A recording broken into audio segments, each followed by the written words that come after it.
Very excited, but also a bit scared. There's a lot of question marks of how the progress is going to look. Hence caution and a bit of fear is starting to sink in.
My name is Masa. I'm the product owner of the Roam Air. I've joined the trip down from Nairobi to Stellenbosch. I'm a mechanical engineer and lead a lot of the development of the Roam Air motorcycle. Been a motorcycle rider and been a motorcycle enthusiast for all my life. Been riding and racing motorcycles for 24 years.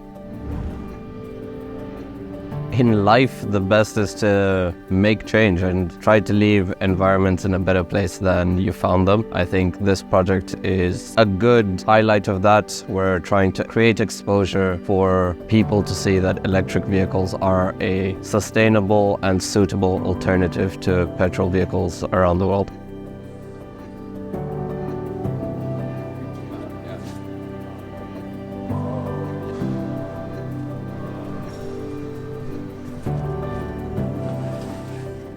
We are busy unpacking this vehicle to check if the second motorcycle will fit.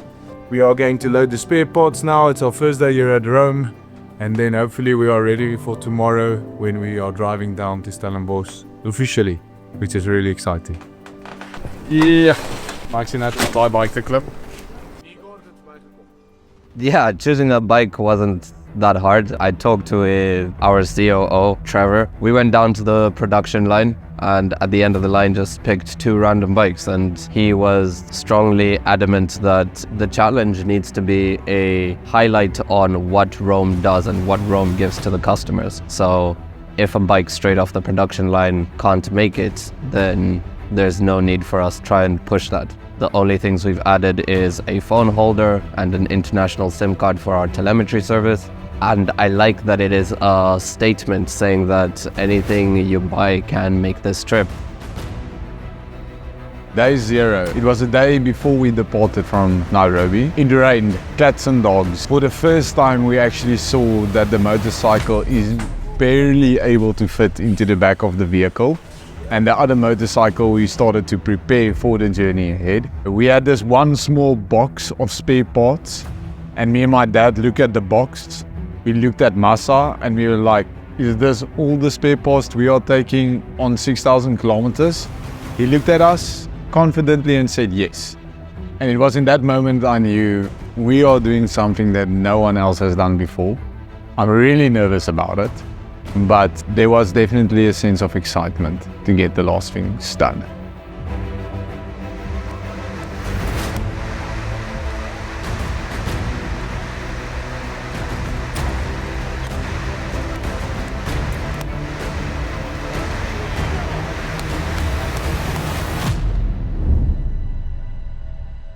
To give you an idea, the project is almost divided into 3 technical phases in the planning thereof. So the first technical phase is the support team. How is the support team going to move? How are they going to take the equipment? What equipment is required? Then it's the legal regulation. So you need passports. You need a carnet de passages for every vehicle that you want to take across the border. Is it even legal to bring back the motorcycles in this way and put it on the road here and deregister it? We need to leave tomorrow.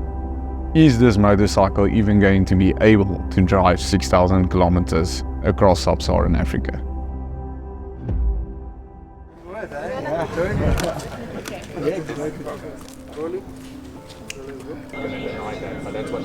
Day one was like being in an environment where everybody is waiting for something to happen. Everybody knows what's going to happen, but no one knows how it's going to happen.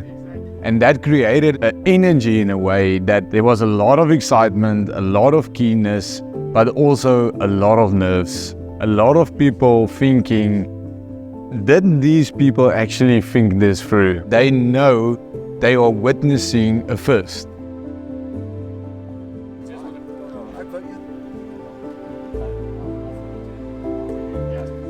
So when we drove up, I looked at my dad and I told him, I actually think we're not going to be able to do this if we don't have another team member. And that was like with 3 days left until we needed to come back again. And I called Professor Tinus, I told him we need someone now and we need him fast. And in that 3 days, Jason didn't even know that we were on our way to Kenya.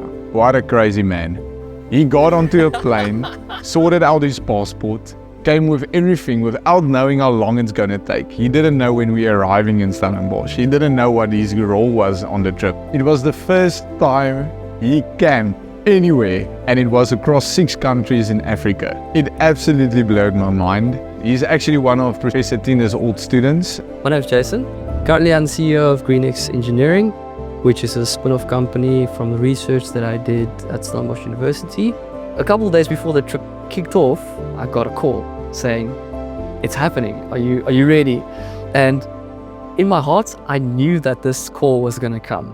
A bit of my background, I'm from Cluttersville. Cluttersville is an underprivileged area. Opportunities were scarce. My upbringing did not have a lot of things in it, but I do think my liking of technology came from the exposure I got after meeting amazing people. For instance, there was this one man who did outreach in our community in Cluttersville, and he basically introduced myself and my friends to the field of engineering. The reality was that not a lot of us went to university.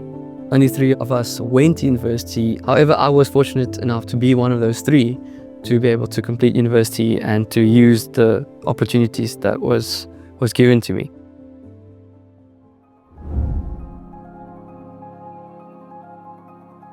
We were looking at the bikes, we were looking at our surroundings, and there was this moment where my professor just looked at me and he asked me, how the hell did we get to this position? It was about a year ago. We visited Nairobi and we were here on a mission to write a report on decarbonization of transport. And we heard about Rome and we decided we're just going to drive through for a visit. And that visit really changed a lot of things for all of us. I tend to be the crazy person who tried to do too much, but Stefan has completely outwitted me on this one. He's going to drive all the way to Cape Town. So a lot of faith and a lot of hope is the first plan. The roads are quite interesting, especially in Malawi. It's uncharted territory for electric motorcycle.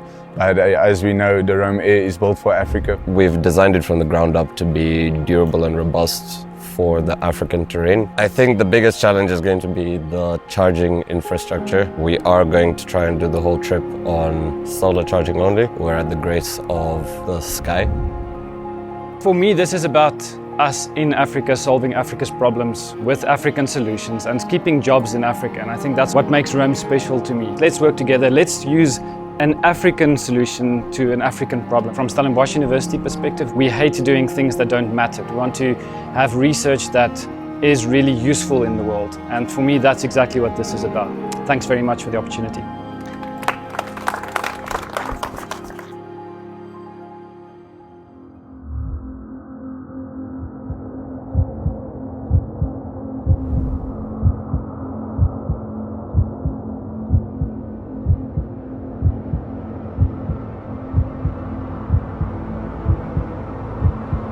We are here to prove that the Rome Air is built for Africa.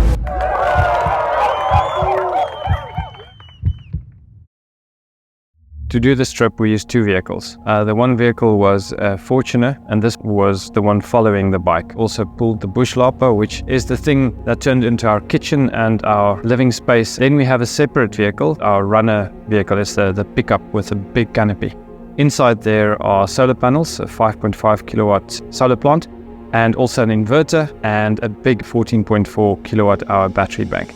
We had tents, we had chairs, then we have spare parts, we have 10 swappable batteries, we have fluids, oils and everything that needs to go into the vehicles. We have equipment to make repairs on the go.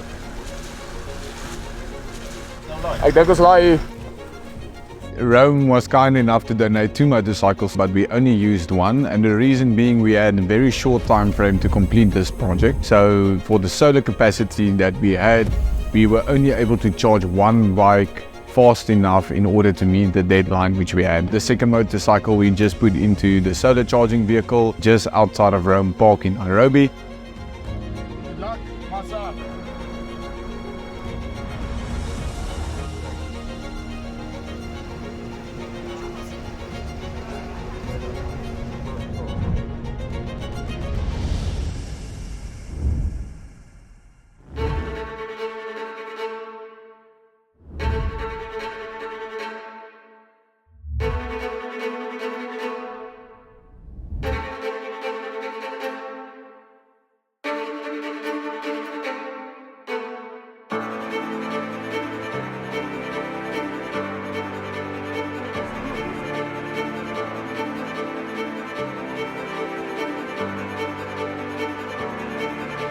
But as soon as we were across that first border already, my head was like, I don't think we can turn around anymore.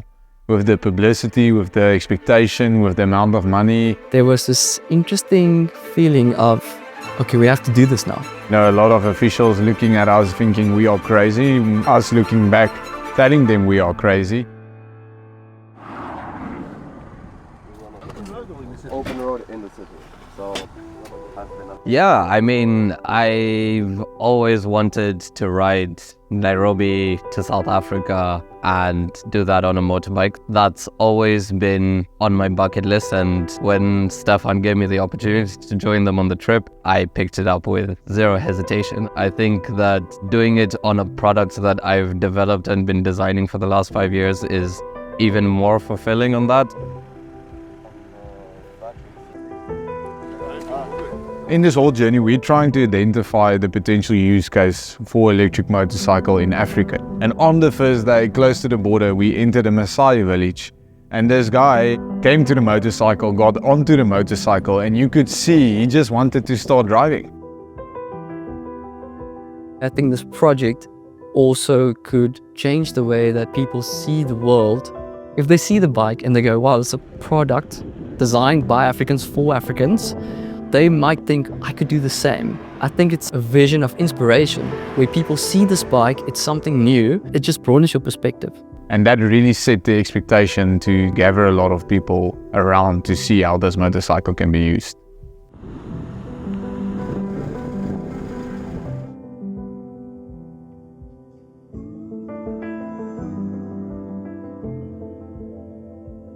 My perspective changed a lot after the first day. The first thing was to see the amount of engineers and people who worked on the Rome Air. And now I have the privilege to take it down to South Africa across a 6,000 kilometer journey. Really the responsibility of that sank in. And then on the first night we had a close call on one of the support vehicles driving through a ditch in the dark. And it was close, really close. And I think it was in that moment I also realized the dangers of what we're doing. After the first day, it became quite clear to me that we need to know what we're doing, we need to plan ahead, we need to prioritize safety. Next up on Recharging Hope. It can be the most peaceful continent to travel through, but it can also be the most frustrating. Oh my word, where do I start? Suddenly, the world just starts to end. Wind and hail and rain. We are currently looking for a charging location. One of the solar panels cables broke. Stefan did not entirely trust myself. In that moment, I was like, I don't know if I can trust you to do this. I assumed that the whole team was dead. If someone tried to scam us, We have reduced performance. we have issues with the motorcycle. Clouds is following us basically up until Zambia. Somehow, some way, we needed to find the sun. in order to get this going again. My biggest concern was the safety of the people on the trip. I was really worried that there may be an accident. Not great news. I think it is really important to stir up in children. We need to empower the youth, then they can take the country far. And you could see there's a glimmer of hope as they see a technology that they're not used to. So how can it reach Botswana? Make a plan, Stefan. And I thought to myself, this guy's going to get arrested today. We've always spoken about seeing how far we can actually push the motorcycle in one day. Try to do 1,000 kilometers in one day.